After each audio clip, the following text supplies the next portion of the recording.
Yesterday, Judge Andrew Napolitano, who is a legal analyst at Fox and a very nice guy, I will say, I've always liked him, went on one of our daytime shows and declared that the president's phone call with the head of Ukraine was a crime. Here's what he said.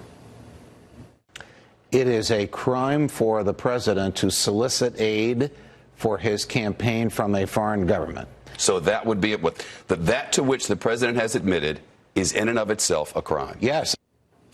So that definitely got our attention. Of course, it's a crime. And so I asked you, because you prosecuted a lot of crimes, and for our viewers who didn't see it, here's what you said. Well, I think Judge Napolitano is a fool, and I think what he said today is foolish. No, it is not a crime. Let me underscore emphatically that nothing that the president said on that call, or what we think he said on that call, constitutes a crime. And even if he had said, you're not going to get the money, it would not be a crime. Well, apparently, our daytime host, who hosted Judge Napolitano, was watching last night and was outraged by what you said and, quite ironically, called you partisan. Here's what he said. A partisan guest who supports President Trump was asked about Judge Napolitano's legal assessment. And when he was asked, he said, unchallenged, Judge Napolitano is a fool.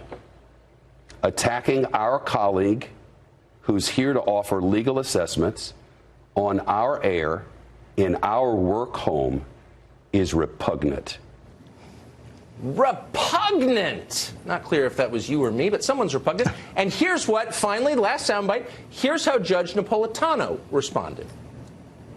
A lot of legal authority, and I join it on the other side. And the other side basically says anything that helps the campaign, whether it's cash or emails or smearing your opponent, is a thing of value. And therefore, requesting it is a crime. Yes. Now, unlike maybe some dayside hosts, I'm not very partisan, and it was a sincere question. Is it a crime or not? So given everything that's happened in the last 24 hours, I just want to throw it to you again. Was it a crime or not? Absolutely not. Now, let me sort of educate Judge Napolitano. The President of the United States is the executive branch under Article 2. He is the chief law enforcement officer of the United States. He can ask anyone, a citizen, a foreign leader, a question. He can make a suggestion about an investigation because he runs them.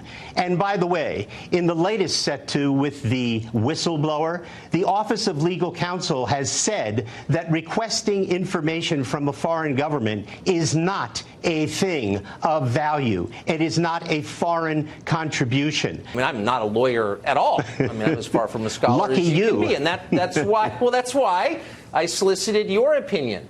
But I also know that some things are subjective, and people of goodwill have differing views. Yes. And so that's why it doesn't seem honest to me when a host, any host on any channel, including this one, pretends that the answer is obvious. There is an ironclad consensus about what the answer is, when there in fact isn't. When it's a subjective question. That's not news, is it?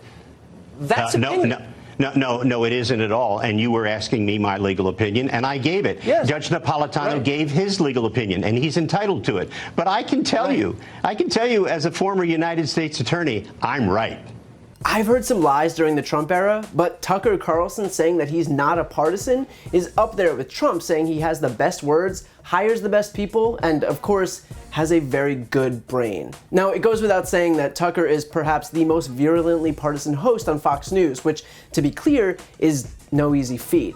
Which is why the person with whom he's disparaging Judge Napolitano is, unsurprisingly, just as partisan as he is. Joe DiGenova will lean on his background as a former US attorney, but the guy is a deep state conspiracy theorist. He's claimed that the DOJ and FBI engaged in the largest law enforcement scandal in history by investigating Trump. An investigation, mind you, that showed his campaign cooperated with Russian officials and that Trump obstructed justice on 10 occasions. He's advocated for FBI Director Andrew McCabe to be fired, for every member of Obama's Department of Justice to be arrested, for everyone working at the State Department, CIA, DNI, FBI, and DOJ to be investigated for investigating Trump, claimed that Mueller's appointment was illegal, and that Mike Flynn never broke the law, despite the fact that it was illegal for him as a private citizen to communicate with a foreign government without proper authority in an attempt to influence their actions according to the Logan Act, and then lied about doing so to the federal prosecutors.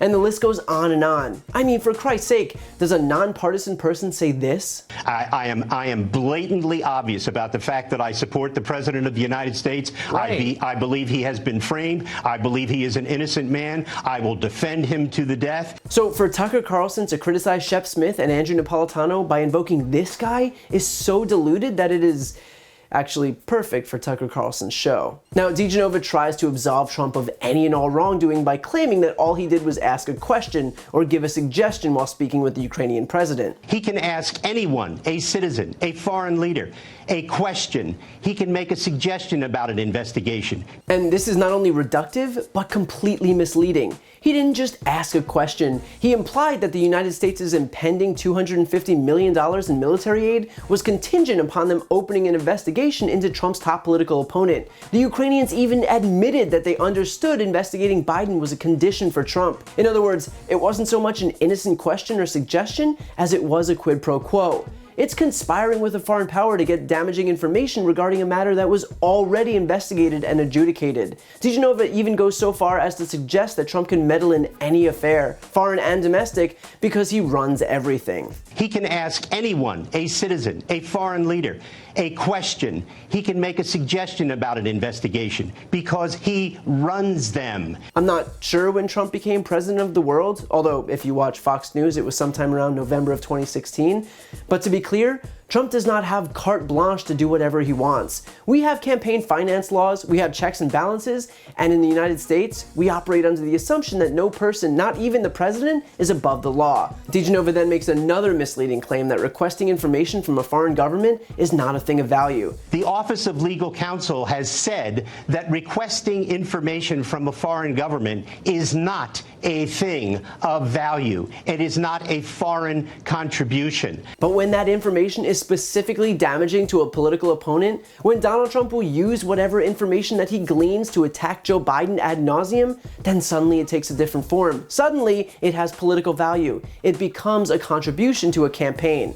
And if you don't think that Trump wouldn't use it to attack Biden, consider the fact that he already has. The guy has been breathlessly, relentlessly attacking the Democratic frontrunner for this. And that's based on a premise that doesn't even exist. Again, there is literally zero evidence of wrongdoing by Biden. But if you think that stopped Trump from shouting it from the highest rooftops for the express purpose of positioning himself better for 2020, then you're just not operating in reality. The simple fact is that Tucker isn't there to report the news. He's there to represent the president. This is White House propaganda, and he wouldn't do anything to endanger his promotional tweets from Trump's Twitter feed.